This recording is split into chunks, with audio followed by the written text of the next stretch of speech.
السلام علیکم ورحمۃ اللہ وبرکاتہ۔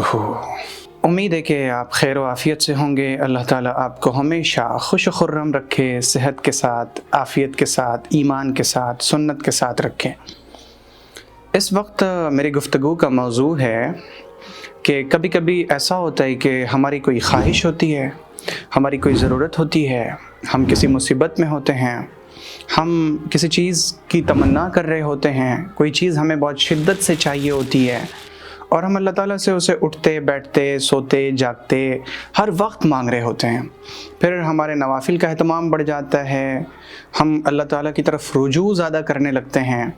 اس کے باوجود ایسا ہوتا ہے کہ ایک مدت گزرنے لگتی ہے، سال، 2 سال، 3 سال، مہینے، چند مہینے، 6 مہینے، 12 مہینے، لیکن ہماری دعائیں قبول نہیں ہوتی۔ ہمیں ایسا لگتا ہے کہ اللہ تعالیٰ ہمیں ہماری خواہش کے مطابق چیز دے کیوں نہیں رہا ہے؟ ایسا کیوں ہے کہ میں جس چیز کو جتنا زیادہ ٹوٹ کے چاہ رہا ہوں، میں چاہ رہا ہوں کہ وہ چیز مجھے مل جائے، اور وہ چیز ہے کہ جیسے جیسے میں دعائیں کرتا ہوں وہ چیز اور دور ہوتی چلی جا رہی ہے۔ ایسا کیوں ہوتا ہے؟ اس کا جواب اللہ رب العزت نے قرآن پاک میں دیا ہے، عَسَىٰ أَن تَكْرَهُوا شَيْئًا وَهُوَ خَيْرٌ لَكُمْ وَعَسَىٰ أَن تُحِبُّوا شَيْئًا وَهُوَ شَرٌّ لَكُمْ وَاللَّهُ يَعْلَمُ وَأَنْتُمْ لَا تَعْلَمُونَ۔ سب سے پہلی چیز جس پر آپ کا ایمان ہونا چاہیے وہ یہ کہ ہمارے پاس جو علم ہے، آپ کے پاس، میرے پاس، پوری دنیا کے تمام لوگوں کے پاس جو علم ہے وہ بہت تھوڑا ہے۔ وَمَا أُوتِيتُم مِّنَ الْعِلْمِ إِلَّا قَلِيلًا۔ تمہیں جو علم دیا گیا ہے وہ بہت تھوڑا ہے، بہت تھوڑا ہے۔ آپ یوں سمجھیں کہ جیسے پوری دنیا کو آپ ایک سمندر مان لیں، پوری دنیا ایک سمندر، اور پھر ایک چھوٹا سا پرندہ ہے اور وہ اس سمندر سے تھوڑا سا پانی اپنی چونچ میں لے تو اس پورے سمندر کے مقابلے میں پانی کا وہ حصہ کتنا سا ہوگا جو اس پرندے کی چونچ میں گیا ہے؟ ظاہر ہے کہ بہت کم۔ ایسے ہی ہمارا علم اللہ تعالیٰ کے مقابلے میں، اللہ تعالیٰ کے علم کے مقابلے میں اس سے بھی زیادہ کم ہے۔ تو ہمارے پاس علم نہیں ہے، اور اللہ رب العزت فرماتا ہے کہ ممکن ہے بہت سی بار تم کسی چیز کو پسند کرو حالانکہ وہ تمہارے لیے بری ہو، اور ممکن ہے کسی چیز کو تم ناپسند کرو، تمہیں لگے کہ مجھے میرے ساتھ ایسا کیوں ہو گیا، حالانکہ وہ تمہارے حق میں بہتر ہے۔ اور اسی تناظر میں آپ دیکھیں کہ بہت سی بار ایسا ہوتا ہے، ایک شخص کی گاڑی چھوٹ گئی، وہ بہت تیزی میں گیا تھا، گاڑی چھوٹ گئی، اب اسے پیدل جانا پڑے گا۔ اسی تناظر میں آپ کو ایک واقعہ سناؤں کہ میرے والد ماجد دامت برکاتہم، جو پہلے مدرس تھے، وہ گھر سے نکلے اور کچھ دور جانے کے بعد گاڑی ملتی تھی، وہاں پہ انہیں گاڑی پہ سوار ہونا تھا اور پھر جو ان کی منزل تھی وہاں پہ جا کے اترنا تھا۔ اللہ کی مرضی ایسی ہوئی کہ انہیں نکلنے میں تھوڑی تاخیر ہو گئی۔ جب وہ بالکل اس منزل کے قریب پہنچے جہاں پہ گاڑی ملنی تھی تو دیکھا کہ گاڑی گزر رہی ہے۔ انہوں نے آواز لگائی، وہاں سے ہاتھ کے اشارے سے روکنے کی کوشش کی، لیکن گاڑی والے نے شاید سنا نہیں، یا سنا تو دھیان نہیں دیا، وہ گاڑی آگے نکلتی چلی گئی۔ اور وہ ایک سنگل واحد گاڑی تھی جو اس راستے سے اسی وقت گزرا کرتی تھی، اس کے بعد کسی گاڑی کی کوئی امید نہیں تھی۔ وہ کہتے ہیں کہ مجھے بڑا افسوس ہوا، بڑا دکھ ہوا کہ اب مجھے پیدل چلنا پڑے گا، 15-16 کلومیٹر کا سفر اب پیدل طے کرنا پڑے گا، اور یہ کوئی 50 سال پہلے کی بات ہے۔ تو وہ کہتے ہیں کہ میں کرتا کیا، مجھے تو پیدل چلنا ہی تھا، میں چل پڑا۔ جب میں نے 10-12 کلومیٹر کا سفر طے کر لیا اور اپنی منزل کے بالکل قریب پہنچنے والا تھا، میں نے دیکھا کہ وہ گاڑی جسے میں نے رکوائی تھی اور وہ نہیں رکی، وہ الٹی پڑی ہے، اس کے بہت سے مسافر زخمی ہوئے، کئی کا انتقال ہو گیا۔ تب مجھے اس وقت یہ محسوس ہوا کہ اللہ تعالیٰ تمہارے حق میں جو فیصلے کرتا ہے، تمہیں ایسا لگتا ہے کہ وہ چیز تمہارے لیے بری ہے لیکن وہ چیز تمہارے حق میں بہتر ہوتی ہے۔ تو ایسا بہت سی بار ہوتا ہے، ہم بہت سی دعائیں مانگ رہے ہوتے ہیں، وہ چیز ہمارے حق میں بہتر نہیں ہوتی، اللہ تعالیٰ ہمیں نہیں دیتا، ہمیں لگتا ہے کہ اللہ نے ہمیں کیوں نہیں دیا، ہماری پسندیدہ چیز ہمیں نہیں مل رہی ہوتی، ہم پریشان ہو رہے ہوتے ہیں، شکوے کرنے لگتے ہیں۔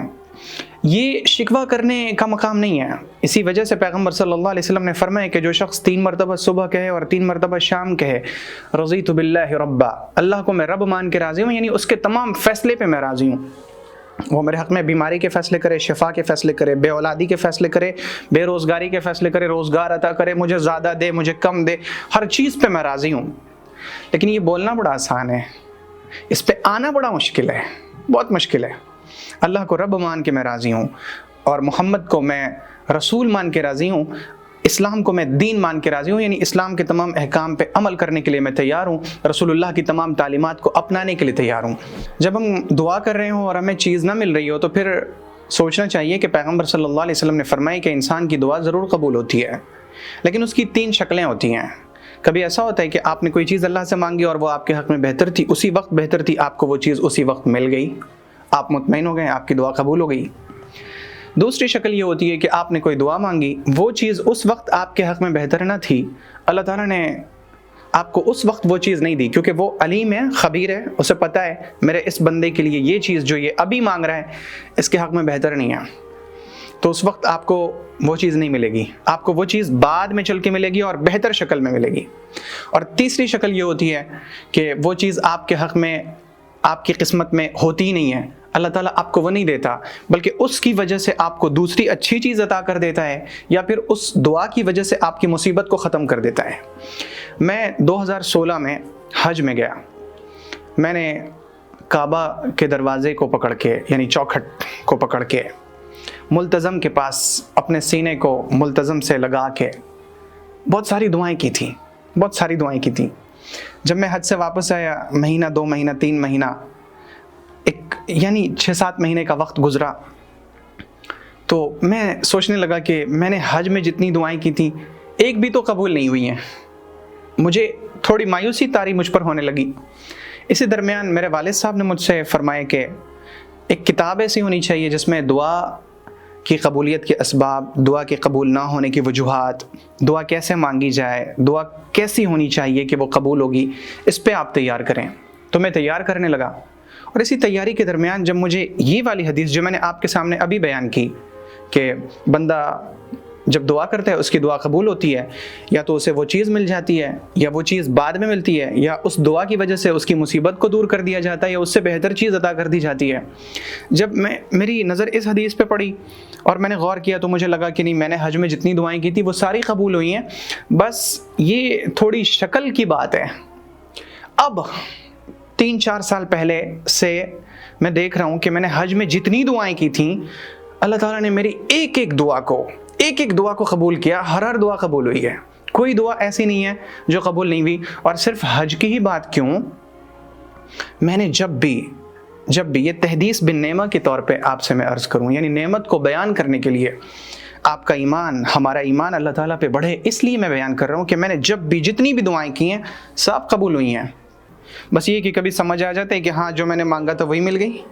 کبھی بہت سی بار میرے ساتھ ایسا ہوا، میں نے دعا کی، وہ دعا قبول، بظاہر ایسا لگا کہ یہ چیز مجھے نہیں ملی، لیکن میں دیکھتا ہوں کہ بالکل اسی ضرورت کو پوری کرنے والی کوئی اور اس سے بہتر چیز اللہ تعالیٰ نے عطا فرمائی۔ بہت سی بار ایسا ہوا میں نے اللہ تعالیٰ سے مٹھائی مانگی تو مجھے مٹھائی نہیں ملی، میں تھوڑا سا مایوس سا ہونے لگا تھا، اللہ تعالیٰ نے مجھے پوری مٹھائی کی دکان عطا فرما دی، یہ مثال کے طور پہ۔ تو جب کبھی آپ کی من پسند چیز نہ مل رہی ہو، آپ پریشان ہو رہے ہوں، اللہ تعالیٰ کی ان حکمتوں پہ غور کریں کہ اللہ نے آپ کی دعا قبول کر لی ہے،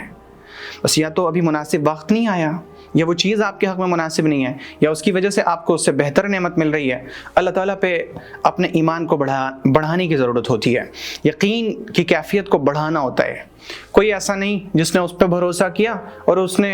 اس کے بھروسے کو ہٹا دیا، اس کے بھروسے پہ وہ پورا نہیں اترا، نہیں، ایسا ہو ہی نہیں سکتا۔ وَعَلَى اللَّهِ فَلْيَتَوَكَّلِ الْمُتَوَكِّلُونَ، بھروسہ کرنے والوں کو تو اسی پہ بھروسہ کرنا چاہیے۔ ایسا کوئی نہیں جس نے اس سے مانگا اور اس نے نہ دیا، بھلا کیسے ہو سکتا ہے ایسا، جبکہ وہ کہتا ہے کہ تم مجھ سے مانگو میں قبول کروں گا، یعنی وعدہ اس نے پہلے ہی کر لیا کہ تم مانگو گے تو میں دوں گا۔ بس اپنے ایمان کو اور یقین کو بڑھانے کی اور مضبوط کرنے کی ضرورت ہے، پھر ہمیں وہ سب کچھ ملے گا جو ہم اللہ تعالیٰ سے مانگیں گے۔ اللہ کی امان میں رہیں